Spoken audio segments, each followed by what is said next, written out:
All right, and we're back. This is the Pay Me Don't Mind Sports and Entertainment Podcast.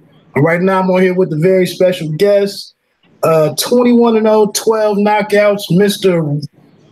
Ryan. Hold up. Quick little.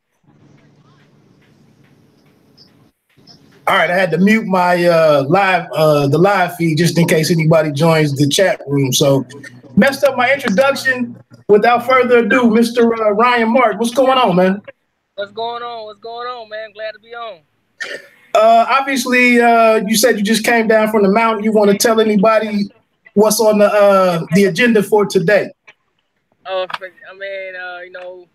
today so far is to get up and did my 5.5 mile run in Big Bear Lake, California, with Abel Sanchez and Triple G and Murad, Dennis Shafakoff, and a couple other guys up there. So now I'm down the mountain enjoying my weekend. I'm at the beach right now. I'm gonna give my view real quick.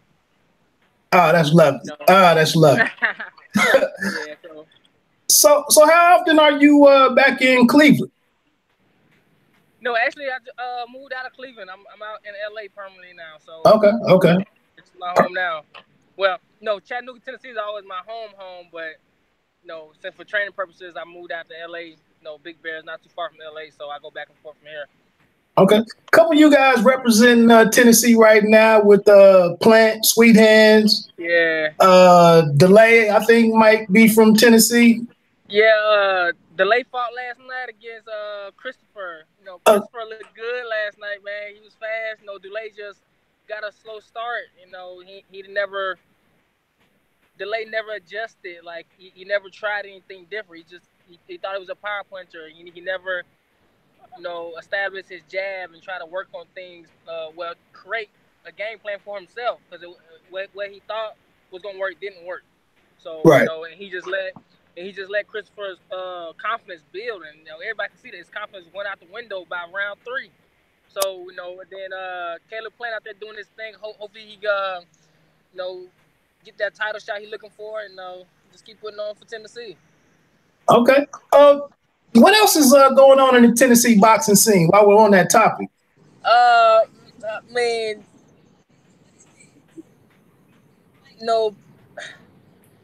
We got a lot of stuff in the pipeline, maybe. For me personally, I want to bring a fight to Chattanooga, Tennessee. Hopefully Tom and 360 K2 Triple G Promotions can get all that handled and bring a big fight to Chattanooga, Tennessee, my hometown. That's something I've been pushing him for, but I know I got to do my thing in the ring and keep winning, and that will come. But other than that, we got a couple of guys coming up. One of them, his name is Avius Griffin. Then a couple guys from my town, Joseph Francisco. Those guys just coming up, so they got some work to do. Okay. Now I just asked you about the Cleveland thing because on the Hollywood Fight Nights, that's how they introduced you as being from Cleveland. Yeah. So and I follow you on Twitter and everything, and I think you have a relationship with BMW of Chattanooga. So we clarified where you represent. Yeah. Hey, if you ever in Chattanooga, make sure you stop by BMW, get you a car, they take care of you. Okay. Hey man, you follow any other sports? Oh yeah. I follow basketball, football. My grandmama got me into tennis. I'm starting to follow golf. I was following Tiger on his he tried to come back in the Masters. So yeah, I follow a lot of different sports. Okay. My question was thinking that you still had some strong ties to Cleveland. I was wondering if you were checking out the NBA playoffs that's getting underway today, and if you were, if you had a team you were rocking with. I don't have a team I'm rocking with. I have a player. Of course, that's LeBron James. So you think he can get 9? You think he can get 9 straight finals appearances? Do I think he can? Yeah. Oh yeah. I don't see nobody in the East beating Bron. Bron could turn that mentality. Like his mentality is so different during the playoffs. He can. Actually, he's playing better than he ever did before this year. And he's 32, 33 or something like that. I think 33 maybe. Yeah. So I don't see nobody in the East beating him. Now when we get to the West, that's a whole different ball game. Okay. So but yeah, I see Bron doing this thing. I mean, getting Cleveland back to the ship. Okay. All right, let's get into some boxing stuff, man. Whether it's Tennessee or Ohio, it seems like you've been able to avoid fighting, or it seems like you've been able to fight outside of both of those states and travel pretty well. So, yeah. what about you? Do you think? What do you credit that to, being able to do that? Because I'm here in Dayton, Ohio, and I watch different guys that are having a difficult time getting the fights in this region, and then coast to coast and stuff. So how do you think you were able to overcome that? Well, my team, my manager, my promoter, Tom, Tim Van Newhouse, Abel Sanchez, they work with everybody, and they're very easy to work with everybody, and they push for me to get these fights on these bigger cards like Triple G cards and the Golden Boy cards. That's they work. I have no. I mean, I don't get into that. I let them handle that, and they'll just tell me a fight day where we fighting at, and I just gotta show up fight night. So right. That's how it goes. But yeah, I mean, being able to fight, coast to coast, anywhere that not just one place. It's what I'm looking for. It's help push your career forward or get you the exposure. It puts me in each city has different fan bases. So I mean, I think my last couple of fights been on the West Coast, and the fan base on West Coast is I mean they hardcore. The Mexican fan base, they really love their boxing. So I'm happy to be able to showcase my skills on the West Coast. Okay, all right. Congrats on the fourth round KO back in the end of March against Luis Florez. Thank you, man. That March you settling in at 140 pounds. I believe it was announced on there permanently. I just wonder, are you satisfied with the decision to move to 140? To be honest with you, no, I'm not, because I feel like I worked so hard campaigning at 35 for I think 4 years it's been, and every fight you work so hard to put yourself in a place to contest for a title shot, and I don't. Based off my September 16th fight when I had the split decision win over Rojo, I was very disappointed in myself. Nobody had to tell me that they're disappointed to me, or I did that, I did this wrong, I did that wrong. No, I knew what I did wrong. I knew the weight was killing me. Like, I'm almost 6 foot, and I'm trying to make 135. I got a good frame on me, and I'm trying to make 135 pounds. I about killed myself trying to make 35 at that time. But I worked so hard to get to where my rankings. I worked so hard to get there. So going up to 40, it was a hard decision. But if a good opportunity come at 35 that I can take for some good money, and to put me in a good position for a title shot at 35, yes, I will go back down. Definitely. I just have to suck it up and deal with it. We fighters, so we do whatever it takes to win and provide for our family and our loved ones. So if something presents itself at 35, like I almost had to fight with Linares before he took it with Lomachenko. Yeah, so that was like, dang. So going up to 40, I definitely felt stronger. I felt better. More fighting explosive. Definitely felt good. Felt real good, actually. So firsthand, kind of like what we see with Robert Easter Jr. over in Toledo, Ohio, or up in Toledo. Firsthand kind of how much of a blessing or whatever that must be, or benefit for him to be able to be at his height and comfortably making 135. I mean, it amazed me because he a little bit taller than me. And he be making 35, so I mean, he doing something right over there. Right. So what do you think? You just mentioned some of your strengths or attributes, but what do you think? Looking at the landscape of 140, what about yourself do you think sets you apart amongst the contenders and the top guys at super lightweight? My speed. My speed will set me apart. I know I gotta get stronger. I feel like because I know the guys gonna be stronger at 140 because they're coming down from heavier weights. But overall, I think 140 is a division everybody is sleeping on. I think it's a very, very diverse division. Yeah. Since Terrence Crawford moved up, it's a lot of openings. Like it's wide open, really. But it's a lot of talent at 142. You got Regis Prograis, who is a great fighter. I actually really like his style. Okay. Ramirez, he's a hell of a pressure fighter who don't let up. Who else is at that weight class? We have Garcia up there now. Oh yeah. You got Garcia, who's you don't know what he gonna do. He at 35, 40, 47. So but he's definitely a hard fight for anybody. So because he Garcia takes on the best challengers that he can get. And all the other guys coming out. I think the vacant WBO is right now at 140. Actually, Flanagan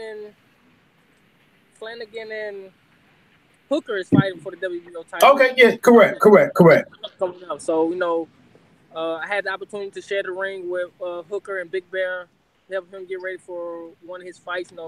He's a great talent. 140 is the division people are sleeping on. Yeah, I think definitely. There's some good action at lightweight, but it seems like 140 is almost maybe not the same name recognition, at welterweight.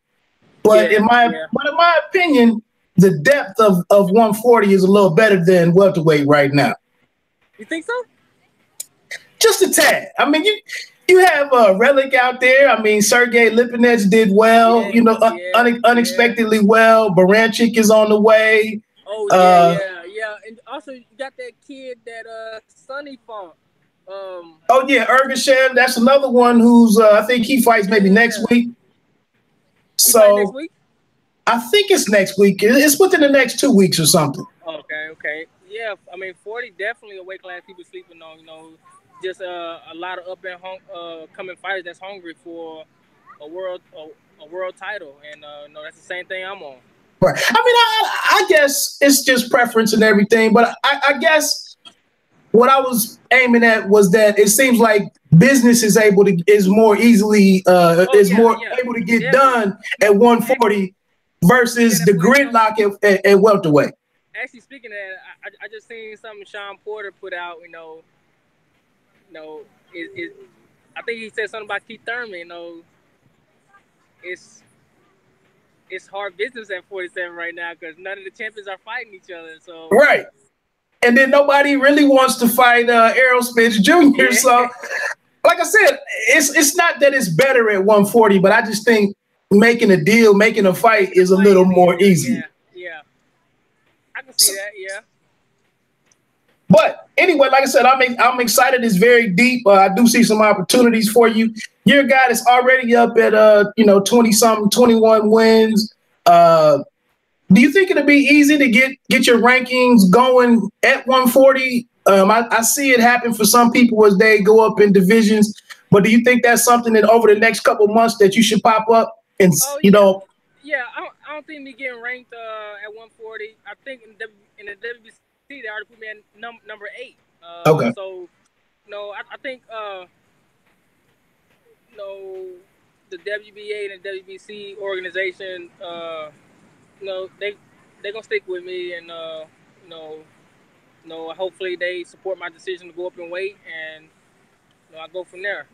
Okay. So at the end of the day, whatever I gotta do to get ranked or get that top spot or title shot, I have to do it because it's no other way around it. Right. So how does it feel, man, to kind of be an integral part of Loeffler's new venture with 360 Promotions and to get an opportunity to headline, his first card, which was, held in a very interesting place as far as with it being on Facebook or live streamed and being able to headline that.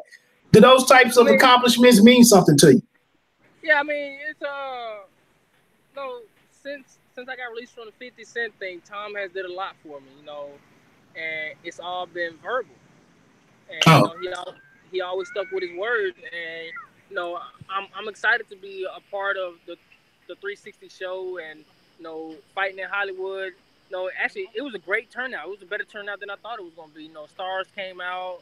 You know, it was a lot of fans there, and you know, I'm just ready to. Actually, what I really want to be is the first champion that 360 is going to have. So, it's a lot of great opportunities because Tom is a great promoter. He works with everybody. He works with everybody easy. And then plus that, on top of that, you got Triple G. There it is. What's your thoughts on what's going on with that negotiation? I know it's a mess right now, but I think you know, the boxing fans and you know, boxing, Twitter boxing, or whatever you want to call it, is kind of cruel because I don't actually it really is. I mean, my whole situation my whole point of view on that situation with the Canelo and Triple G situation, you know, actually being in the camp with Triple G, you know, I'm not biased. First, Canelo's family owns a butcher shop, right, or something with meat. Something like that. Yeah, something like that. So I mean, you know, it's hard for me to believe that you didn't know, or can't blame it on the meat or whatever happened. But at the end of the day, Triple G was drug tested so many times. Canelo get drug tested, and then I think the VADA stuff. If you get a drug test, you know, you have to be strict with your rules to every fighter. No fighter is bigger than the testing, bigger than boxing. You know, everybody has to stick to the same rules. So if Canelo tested positive, he should get the same treatment that Deontay Wilder's opponent got when he tested positive. I think he got suspended for a year or something like that. Something like that. Okay, it should be the same thing. You know, Triple G's a clean fighter. You know, he's a respectful fighter. You know, he definitely wants to fight for fans. Actually, he didn't even care that Canelo tested positive. He still wanted to fight, but it wasn't a smart move. I guess Tom or Ableton, it's not a smart move, you know. But it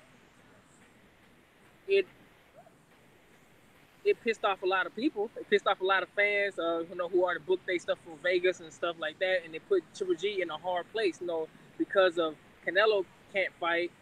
It put Triple G in a hard place because he can't get opponent for May 5th. Right.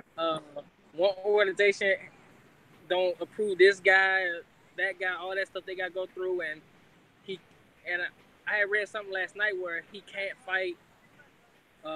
He shouldn't fight an up-and-coming fighter because it'll look bad on him, something like that. So it's putting him in a hard situation because whoever he fights, he's going to be criticized for it. Right. Whoever he fights. Do you think he kind of put him and Tom kind of put themselves here by maybe not making a decision to walk away from the Canelo fight earlier? I mean, it was a good 3 or 4 weeks or 3.5 weeks in there where the news, you know, the failed test came out and it was kind of in limbo. And maybe they should have been a little bit more proactive in moving on. I know it's a tough call. Yeah, it's a tough call because, you know, that's the big money fight. You know, that's the fight Triple G wants. Like, he really wants that fight. He don't want any other fight but that fight be. And, I mean, because of, you know, he and a lot of fans believe he won that first fight. So he definitely wants the rematch, and you know, he don't want anything to jeopardize that with him fighting another fighter, him getting hurt or anything like that. So, you know, that's a hard call, you know. I mean, but they not new to this business, so they know what they're doing. Right. Any thoughts, last thought or last question on that? Any thoughts about, obviously, somebody like Devrevchenko is out there.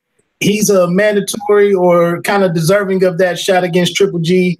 Yeah, hold on. Is that the kid that's 21? I thought Devrevchenko was a little earlier than that, a little older than that, Sergey, but he's only at like 14 to 15 wins. I thought he was a little older than that. Oh yeah, because it was one guy who's like undefeated, 20. I think he's 21, but they didn't approve him because they say he was so young and he was inexperienced or something like that. I think that sounds like the guy that's from Mexico. I think that might Fumagia or something, or Fumangia or something. Yeah. Yeah. So, I mean, but like all the guys they mentioned so far, I mean, I think the one guy turned down because they ain't pay him enough. O'Sullivan. Yeah. Yeah. He might not get. I mean, you fight Triple G, you might not. If you win, then the sky's the limit for you. Right. But I mean, they can't. That's got to be your highest person right there, fighting Triple G. It can't be too low. Like, so I mean, it's I mean, you got opportunities to fight the one of the best champions in the world. Probably gonna be in the Hall of Fame. And Triple G's getting older. Right.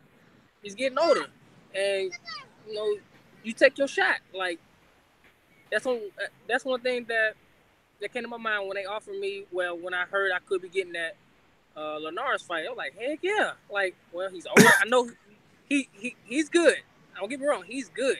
Right. But he's older. He cuts easy. Like, I'm young. I'm fast. I'm physical. I'm like I got everything. So why wouldn't I take the opportunity?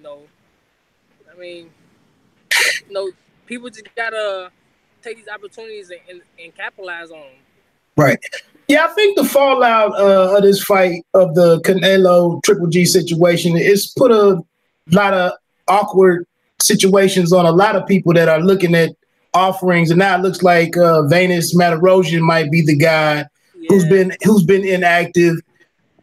But again, Triple G is at the end of is nearing the end of his journey in boxing, so he's got to move about this smartly to set up everything for him moving forward after boxing. Yep, you're right. So I wish him the best in that situation. Like I said, I understand it's tough. I'm more interested rather than trying to roast these guys on social media. I'm just more interested in watching what they can make out of this situation. Yeah, it's gonna be interesting to see what happens. But I think everybody is really waiting on April 18th when Canelo has that hearing to see how long he has to get suspended, and I think that will roadmap Triple G's plans. Yeah, that's another missing link that's out there. Do you go and fight Derevianchenko? Do you go and fight Demetrius Andrade? Do you go and take? Yeah, like, man, even if Canelo gets suspended for a year, do you really want to wait another year? I mean, not fight for a whole year. Like, I don't think Triple G want to do that. Like, he's already been in training camp for, I think, going on 8 weeks so far. Why would you waste a training camp? Right. Yeah, I think it's a lot of situations, business and life, that a lot of us on the sidelines, you don't have to weigh all of these factors, and it's easy to take shots at some of these guys. Right. It's real business.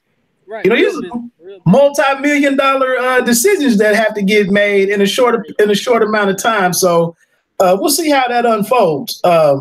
Get back to you, man. What's been the benefit of working out at the summit and spending time, being under the tutelage of Abel Sanchez? Man, I tell you, hard work. To be able to train alongside Triple G is you have to put in max effort every workout. But as far as just being under Abel, he's a very strict trainer. He's a aggressive trainer. But I've learned a lot of mental stuff from just training there, because all of it really mental.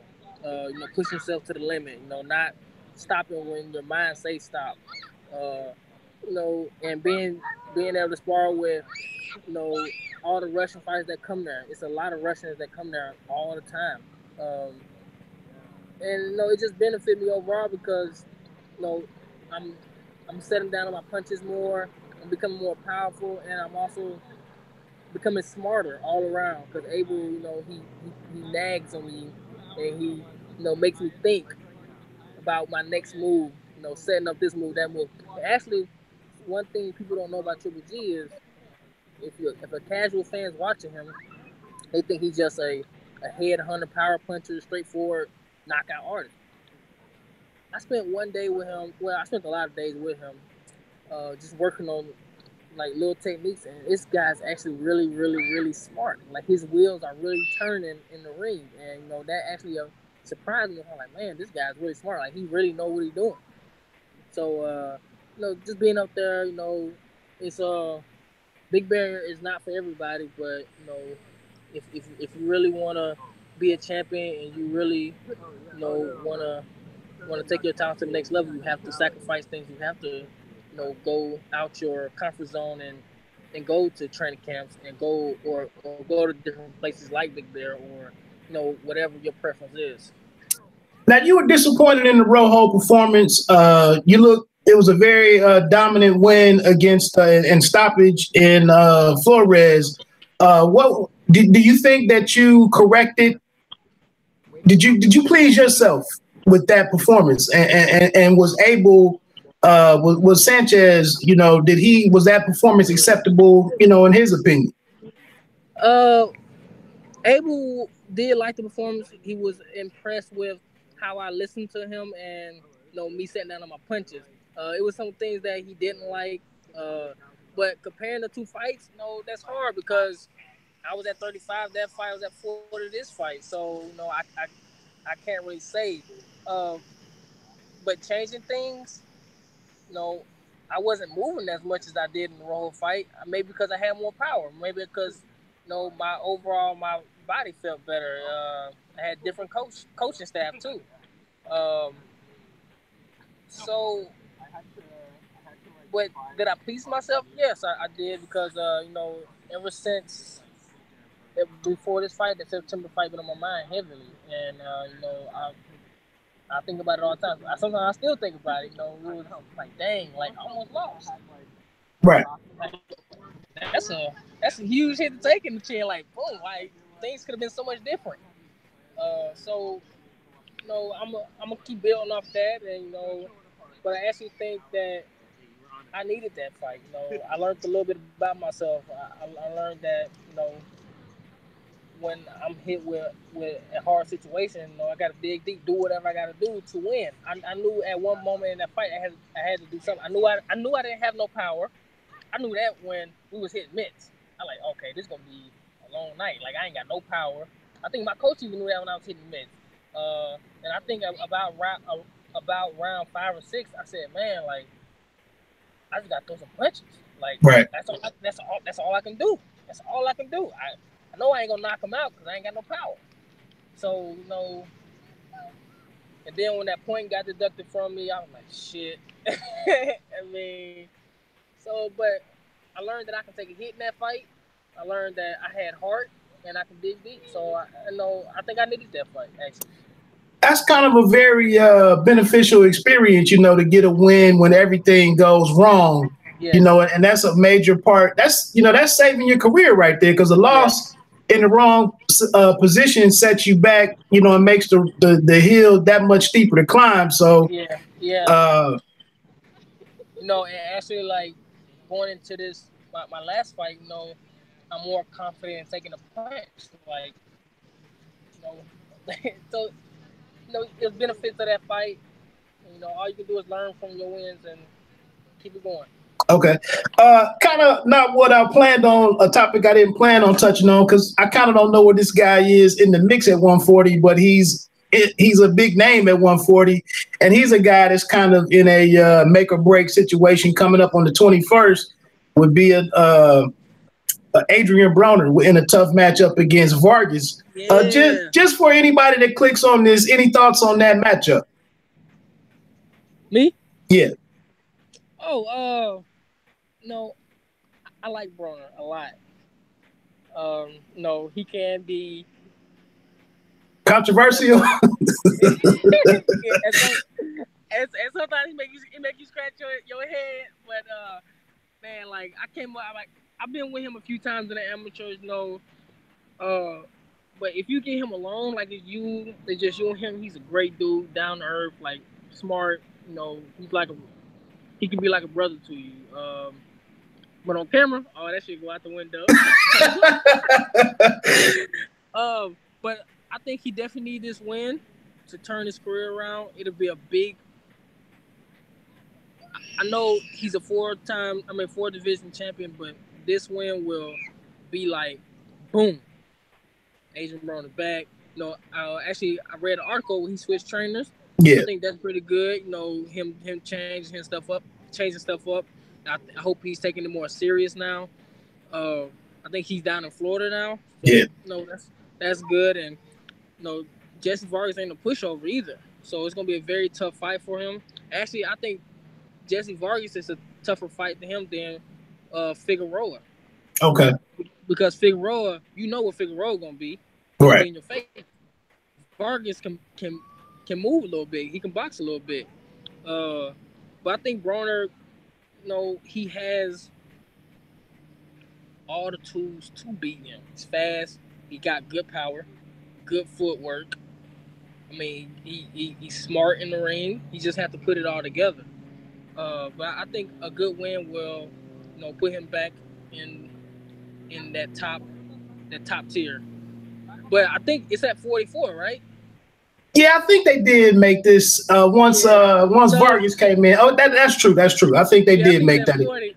And then can Broner? I mean, I'm pretty sure he can make 40, but is he really gonna try to make 40? So just gotta.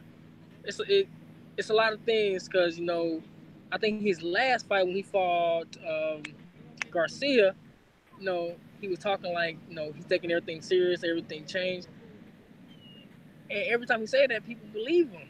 Right. But he don't show it. So right. It's like he said it again this time. I'm like, okay, I believe him this time. Like you want to believe him every time he says it. So he just gotta really he really gotta bite down and put his all into it. Because he's a great talent and I don't want to see that go to waste. Right. Like I said, I'm just tuning in that night as a fan. I actually talked with a younger another Ohio boxer that kind of runs with him quite a bit. And, I've talked to Broner a couple of times, and I don't believe this time, or I don't want to hear that story no more. I just wish you I just wish you the best on fight night. Just bottom line, I just wish you the best on fight night, bro. You're right, man. Hey, and I only got a couple more questions, man. Let you get to your excellent day out there in the background. Santa Monica, you said, right? Yeah. Okay. One interesting thing I saw from you a couple weeks ago was some music preferences, man. So if you're doing some road work this morning when you ran the 5 miles, man, if you had 5 to 7 artists or songs to listen to for your playlist, what would it be? Oh, it's hard, but my first 3 is easy. Always Boosie. Boosie is like, Lil Boosie is like, he's what I turn to when if I'm thinking about my little brother that died, or if I'm going through a hard day, because his lyrics is just like, I can relate to him. Okay. Who else? It'd be Boosie, Lil Wayne. Hold on, Ari. I'm switching up. I'm real diverse too. I like. That's what I'm waiting on is the diverse stuff. I like Kim. I like slow music. I like slow music. I know you had those days. I mean those Saturdays and those Sundays when your mom bumped that Luther Vandross early in the morning. It's time. It's time to clean up. I put on my excuse my language, but I got my Pandora station. It's a mix of all Luther. All those guys, and it's called The Shit. Okay. What song by Kim? What will be your first song by Kim? I love Kim. Can't Stop Loving You. That's my favorite. That's my favorite. That's like my wedding song, actually. Tell me another boxer that you would be running with, and you would plug in your headset to their device, and they would have Kim on there. Is there anybody? I don't think none. Okay. None. And then I'm a big Michael Jackson fan. Okay. I have the Russians listening to Michael Jackson. I have the Russians listening to Kim. I play it in the gym out loud. Abel loves it. Okay. But I'm very diverse on my music. It's really how I'm feeling. Where'd that come from, man? To be honest with you, As I grew up, I was around a lot of different cultures, a lot of different, um, you know, groups of people. With So different tastes, eclectic tastes, yeah, and yeah, whatnot. Okay. different taste of music, and no, I'm not biased to anybody music. Not some people say, oh, that's that thug music or something like that. It's no, that's just what I like because you don't Okay. like you call it thug music. I don't call your country music that they talk about, being drunk and killing their wife and stuff like that. I mean, I don't say nothing about that. If I gotta listen to it, I listen to it. I'll be open to it. If I like it, I like it. If I don't, I don't. So you know, just growing up like that, and some people make good songs, some people don't. Good music is good music. You Gotcha. can't stop that. But I'm definitely a real big slow jam music fanatic. Sometimes I listen to jazz. I listen to things that keep me calm. Stuff like that. Just depending on how my day going, what I've been going through and stuff like that. You can't just listen to rap. Right. I'm the same way. I'm the same way. Yeah. I just wanted to share that with people because I saw it. I saw your playlist a couple weeks ago, and I was like, hold up. I, Hold that, up. that's some of my stuff right there. Yeah, man, that's that good music. Hey, actually, they don't make music like that no more. Like you, No, no, they don't. They no. don't. They Uh, don't. Before I get into this last question, I just wanted to know, is Gassiv a guy that you've been in training camp with? And if so, what's your thoughts on him getting into this You talking about final? Murat? Yeah, Oh man, that's my boy right there. Uh, him going into this final match, it's gonna be a great matchup because Place is, I think that's how you say his name. Usyk. Yeah, he's a great talent. I don't think he's a bigger puncher as Murat, but I think his skill set may be a little bit better, but Murat is a good fighter too, a great fighter. His punching power is tremendous. Like we all stay in this house in Big Bear. It's like a compound, and the little guys go to the gym before the bigger guys come. So when I'm done with the gym, I go upstairs, I take my shower, and I'm 9 times out of 10 I'm laying down in the bed watching Netflix or something like that, and you can hear him hitting the bag from the the gym is in the downstairs, like 2 stories down, and I'm like 4 stories up, and you can hear him hitting the bag. It's like, boom, the whole house is shaking. So his power is unbelievable, and he can take a great shot, as you seen in that Door to coast. in his last fight. And he's a smart fighter because the same power he has in the first round, he gonna have in the 12th round. Yeah. Uh, I seen him spar with my one. I seen him spar with heavyweights, super heavyweights actually. Some say a couple names I ain't gonna say, but I seen him spar with him, and he had about 4 or 5 different sparring partners, and all of them went down for body shots. Wow. And but he's very respectful to his sparring partners. He know that they are there to help him, so he's not trying to hurt them. Just get hit with those shots. But overall, man, I think he actually wins. I do too. Because I think he actually wins because he's still learning. Right. He is still learning. I think he's only 24. And he's getting stronger, and he is huge. Like you see him in person, he is big. So that's my guy right there, man. That's my boy. So it's gonna be a great matchup. I think uh, the Super Series is is a great boxing tournament. I do have one more question, but since you just hit on it, I just wanted to get your perspective, man, on what's your thoughts or what's your experience in dealing with Russians? I know right now we have we in this political stuff right now with it, Hey, hold but on. just for you on a people level, what's the experience of interacting with Russians? Speaking on that, we talk about that every day in Big Bear. I talk about that with my friends here. I'm the only American up there. I'm Oh, the only American up there. You know, um, the only one that speaks okay English is Triple G. So okay. I have to like. So when we talking to each other, actually, if you live with somebody for 4 or 5 months, y'all learn about each other. Like we learn about different cultures and stuff like that, and you know, they got it. The bad parts here, worse over there. They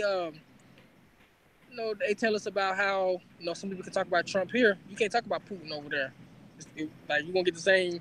You can't do that. Right. But just learn about cultures. You learn to respect each other. You learn about each other, and and it's funny because we have problems with other countries, but I can sit here and learn about your family, how you grew up, and what you've been through, and have a good relationship with you. So I mean, that's just how. I mean, I really don't know what to say about the situation. It's just different people, man. Just Do you find that at the end of the day that we're more alike than we are different in oh like some yeah, of oh yeah, definitely. Everybody up there, boxing brung us here. So, you know, we have, we all, we all at the same goals. We want to be a champion. We want to be this. We want to be that, and it's all because we are fighters. Uh, we have a lot of things in common. We just come from a different part of the world. That's awesome. That's awesome. I just wanted to touch on that, and I know, man. Let me let you get to your day, man. I just wondered, to kind of segue into my final question, was that we struggle mightily right now with a lot of racial matters and Yes. just people making race-related statements. Yep. A couple weeks ago, or maybe a little longer than that, Abel got in caught a little fire with making his generalization about black fighters. Yeah. I didn't think it was real malicious. I thought, Well, let me give you my take on it. I wasn't there when he made the statement, but when I read it, and he actually talked to her about the gym. He actually wanted to fix it. He actually meant no racism by it, and I mean that I'm being honest. He meant no racist stuff by it. He actually came the next day. He was at the gym. He talked to me about it. He talked to everybody in the gym about it. I think he was trying to put out a statement, but he wanted to make sure he put out the right statement. okay, I think what he meant was, black fighters who do have a black style. Mexicans, you fight a Mexican style. It's a Mexican style, a Russian style. I mean, just because he said black, it's not racist. If you say, I mean, a black style. What's a black style? Flashy, fast, uh, moving on the feet. That's a black slick. style. Yeah, slick. Mexican style, a Mexican style, straightforward, in your face. So I mean, I don't see nothing wrong with it. That's just, I mean, that's a black style. Like, so. I And then, feel like actually, I think what the whole thing was, he said black style. Nobody will see a black style fighter or something like that because it's no action or whatever, right. or like something like that. And boxing is a business. It's a business. People, the fans pay us. The fans pay the fighters. If no fans are coming to see you, you're not making any money. So fans do want to see action. I think Floyd was a mastermind. He's a mastermind because Floyd wasn't a like stand there and brawl with you, but people wanted to see him because of his mouth. People wanted to Right. see him. People want to see him lose. That's why so many people came to see him fight. Right. I mean, it's just people just want to see action. I mean, That's what I felt like. That's where I felt where Abel was coming from. That whether or not you want to feel that way or operate that way, I felt like he was trying to remind a lot of fighters that the expectation of this yeah, is on fight night is to give the people their money's worth. right, definitely. And some of the black fighters who don't have the right fan bases that they want. Yeah, like if you think about it, let's see. don't quote me on this, but let me see if I can say this right. Some of the best fighters in the world are Cuban fighters. Rigondeaux and Lara. But they could never. They was never. Box office. Yes, because of their styles. I think Rigondeaux had a long time, like going through promotional stuff because nobody wanted to see him because of his style. He's a great fighter. Like his talent is top tier, but he was born. Right. So I mean, you got to be excited, and that's one thing Abel stresses to me. You have to be excited. You have to put yourself in danger sometimes. You know, keep the fans on the edge of their seats, like unpredictable. Make them, make them say, "Ooh, like people want to see excitement." That's what America's all about. America is about excitement. Right. It's a reason why in the movie, there's an introduction, there's conflict, and then there's resolution. I mean, it's that same structure, and that's why there's a story that we want to watch with every fight. And when those key parts are missing, it's a bad performance. So to close this out, man, I appreciate your time today. That was just my question was, how did you guys reconcile that once you guys got back? So I dig that Abel addressed the team and talked to you specifically. So to close this out, I was watching the Florez performance, and it's not like you don't bring a true Mexican style to the ring, but how are you taking kind of Abel's influence and his beliefs and kind of morphing it into Ryan Martin's blue chip boxing? Well, to be honest with you and everybody, that Florez fight was really for me mentally. Abel, he had a good portion to do with that fight, but it was for me. It was for me mentally. It was for me to get September 16th off my mind. Okay. I know what I can do. Like I know that all the things that people was questioning and all the media and stuff like that. I actually read that stuff. And I knew I had to impress Tom. I knew I had to make a statement. Some kind of statement, whatever the statement was, I had to do something to, put the excitement back in people that's behind me. I had to put excitement. So that fight was for me. It wasn't for nobody else. It wasn't for nothing else. It was for me. Okay. Any final words for anybody that's checking out Blue Chip Boxing? Or what can we expect for the rest of 2018? 2018, hopefully I have some. I can't really say anything right now, but I have some exciting news coming in the next few weeks. Just keep following me, keep supporting me, Team Blue Chip. Follow me on Instagram, Twitter at Blue Chip Boxer. Shout out to my hometown, Chattanooga, Tennessee, BMW Chattanooga. Make sure you guys go check out my Fit Warrior brand, Blue Chip brand. Go copy a shirt, support me, and man, I love all the feedback I'm getting from my fans, all the love I'm getting, and I'm just keep rocking out. Just be ready for whenever I get back in the ring. Hey man, like I said, appreciate your time tonight. I hope somebody clicks on this and learns a little bit more about Ryan Martin besides the couple of minutes you get at the end of a fight in the ring. Oh, yeah. And maybe we turn some fans on to Kim, some music fans. Oh, yeah, hey man, every time you listen to that Kim, man, that Kim, that's my man. Actually, I follow him on Instagram, and I wrote him a nice message, just saying like, me being my age, listening to his music and stuff like that. It's good music, and hopefully he read it and write to me. But man, Kim, man, good music. All right. Hey man, enjoy your day, man. Take care. You too, man. Appreciate it. Thank you. Hey, you know how I do, man. This is the Payment No Mind show. Hopefully next week I'll be back. I'll be returning with the podcast, the audio podcast, probably doing some live stuff as well. Just to be versatile or diverse in my content. I put some stuff out there on IG today because I didn't get to make a podcast this week. But again, please, follow the channel or subscribe to the channel. Make some comments, like, share, leave some criticism. We take it all. We roll with all of that.